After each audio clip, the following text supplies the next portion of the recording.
Hello guys, welcome back to my YouTube channel. In my previous session, I have taught you how to show the alert messages, the 2 dismissible alerts of the Bootstrap. So in this video, I'll be teaching you how to log in and how to log out from the session. So once the person is logged in and I need to show the particular welcome, the particular username inside my website. So let's play the intro and move on to the coding part. Dripping lights paint the skies, all because of you.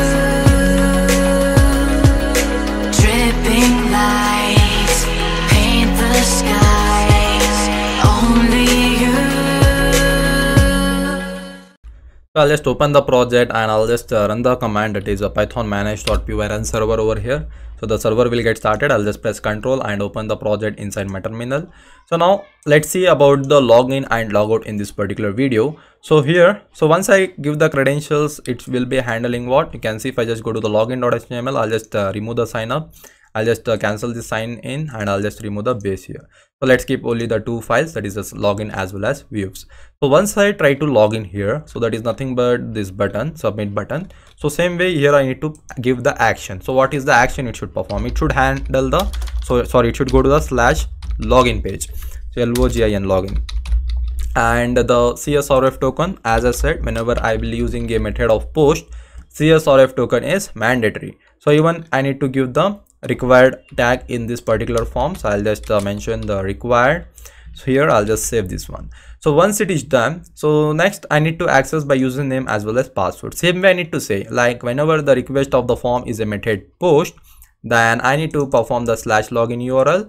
It will go to this particular URL, that is a login, and it will run this particular views.handle login function inside my views here. So if I just come here, so where is my, here you can see it is here. So what I'll say here is, whenever is the request, so same way I need to copy this one, I'll just paste it here. So because I am very lazy to type, so I'll just copy paste, so no problem. So here I need to say, first I need to get the username, then I need to get a password here. So I'll just tell I need to get the particular, so password password, and here the what is the name I have given as a pass1, the variable name. So I'll just copy the variable name as a pass1 and I'll just paste it over here. So that's it. So once it is done, I need to use some of the modules. So now I need to use some of the inbuilt modules. So here I need to import some of the modules. So I'll say from the particular Django.contrib.models. So I need to just import, from the Django.contrib.auth. So from this particular this one I need to import, what I need to import, I need to import the authenticate, then I need to import the login over here. I'll just save this one. So now what I'll say here is, first I will authenticate the particular data whichever I am getting from the form. I'll just authenticate it here. So I'll say my user, whatever the my user is there, so I'll just authenticate the particular information whichever I am getting from the form. So at the place of the username, so I need to authenticate with the username, whichever I am getting the username from the form, I need to authenticate with this one. Then I'll just put a comma, then I'll just say whatever the password is there, I need to check that particular password with my authentication system, and I need to pass this particular even I can give it as here as a pass itself. So I can just give it as a pass1. So don't use the keywords, I'll just use a pass1 here. So that particular pass1 I need to authenticate with the particular authentication system here. So once it is authenticated, so once after authenticated, it will give the results in the boolean value, like it will be true, either it might be false, and if it will be like the none or not none. So I'll say one condition, I'll use a if condition. If the particular my user, whichever the my user the authenticate I have done is not none, if the particular value is not returning a none value, that means the user is providing a perfect username as well as a password. So that means I need to give him what? I need to give him a login access. I'll say here login. So this login is nothing but which I have imported from the form. So if I may login this one, so I'll just say login for this particular my user. I want to give the login access to the my user. So once the login is success, I'll just give the messages dot success message. I'll give the success message. It will take a first argument as a request. I'll just tell login success. So I'll just tell login success, and where it should return, it should return redirect to the particular slash is nothing but I need to redirect him to the home page. So that is what it happens. So else if it's the particular credentials is invalid, so I need to say simply same as it is. So I'll just copy the same thing and I'll just paste it over here. I'll say if the particular credentials are not perfect, so I'll say invalid credentials here. I'll say invalid credentials, Okay, so here I'll just give the error message here, error error message. So it should redirect where? It should redirect to the login page now, /login login. That's it. So whenever I press Ctrl S, the server will get restarted. So I got the information, I authenticated first. If it's written none, I'll say the particular user is invalid. If it's not none, it'll be giving the login access and with the status to the home page. Come back to here, and if I just open here, if I try to give the wrong credentials, if I just give the wrong credentials, you can see I'm saying invalid credentials over here. I'm getting the message. If I give the perfect credential, if I just tell ENEES, if I try to log in, you can see login missing one positional requirement, that is user. I'm getting this error. So here actually it will be a request. I need to pass it here. I need to just pass one more argument, that is a request for the my user with this request.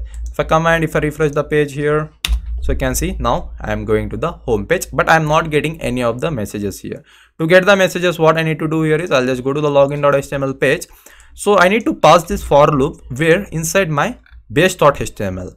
So I'll just pass this for loop inside my base.html where after the navbar. So wherever the navbar is there is here. So whenever there is a request, I need to run the for loop inside the navbar. I'll just save it.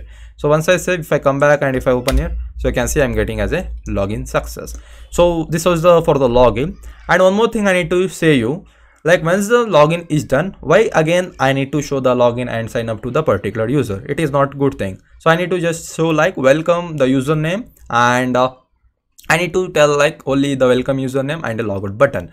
If the user is not logged in, I need to show him sign up button, so and a login button. If he is logged in, I need to show him only a logout button with the welcome status. So let's see how to do that one. I'll just come back to my base.html file.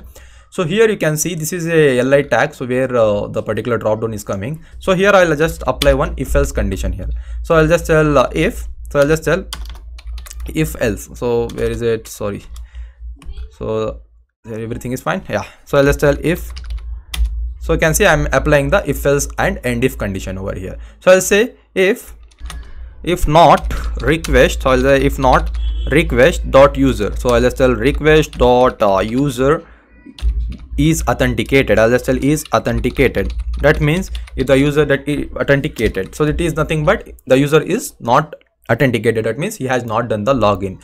So if this particular condition there, I need to show some of the li tag to him, else I need to show something else. So what I'll say here is if the request dot user is authenticated, if he is not authenticated, I'll say not new user, and I'll just show him the login and sign up button, and I need to show the logout button. So I'll just copy this one from so I'll just copy from this particular li to /li. So I'll say if the user is not authenticated, I need to show him just a new user and just a login as well as a sign up thing to here. Else I need to show something else. I'll say welcome. Here I'll just show the welcome. So I'll just say welcome. So I'll just say with the welcome. So I'll say welcome the particular request dot user. I'll say request dot user with the Jinja techniques. So that, and I need to just keep what? I need to just keep only a one li tag, that is a logout. So I need to show welcome the particular Anis, and only he can do the logout by clicking this button. And if he is not authenticated, this particular if condition will work because it will be true, and only this will work. It doesn't go to the else part, and I need to end this particular if statement over here. So this is very much important. So see the syntax properly over here. So I need to end the if statement also. So I'll just format the document so it will be in this particular fashion now. So once it is done, I'll save this one. So come back here. If I just see, I'm getting welcome Anis here. You can say I'm getting welcome Anis because I have logged in. So now I need to add a logout functionality. So now I'll just go to the urls.py file here. So here you can see whenever anyone try to click onto the logout button, it should handle what? Href should go /logout. If I go to the URL, so here I need to create one button, one path that is nothing but a handle logout. So I'll just tell logout. So whenever it's happen, I need to just perform handle logout function. So where the function name will be what? Handle logout. So it will go to the views handle logout function. It will come over here. There is no logout function here. So here you can see first I need to import a module that is a logout. So once I imported, I need to create a one function to it. I'll say def handle logout function I need to create. So the particular function name is handle small letter logout. Okay. So I'll say the handle logout. So it will take what? It will take a request, or equst request, and I'll say whenever I get this particular request, I need to use a logout URL, and for this particular request give the logout. Then I need to just do the messages dot info message. I'll just tell messages dot info. I'll say request. For this particular request, I need to say logout success. So once the person is logged out, I need to return him to where? I need to redirect him to /login page. I'll say go redirect him to the /login page. Just save it. So once it is done, you can see if I try to click onto the logout, it is going to the logout success and it is redirecting to the same page. It is a login page. Now if I go to the home page, you can see I'm getting a new user. Okay, so this is how I can do it. Now if I just do the login with the super user credentials, so you can see the login success, it is giving me the welcome ARK. So it is a completely my own session, it is not anyone's else session. So only you can log in with your own credentials. If you are logging with your own credentials, it will be your own session, and if the some other person logins in this particular phone, it will be some other session. Okay, so this is how we can just add the implementations of sign up, login as well as a logout. In my next video, I'll be teaching you how to add a contact page and how to just show the data inside the database tables. Okay, so even we'll be seeing in my next video, I'll be teaching you, before that I'll be teaching you how to log in through the Google accounts. Okay, so that's we'll be seeing my next video. So that's all for this video. If you like this video, just subscribe to my channel and share with your friend, and I'll see you in my next video. Bye.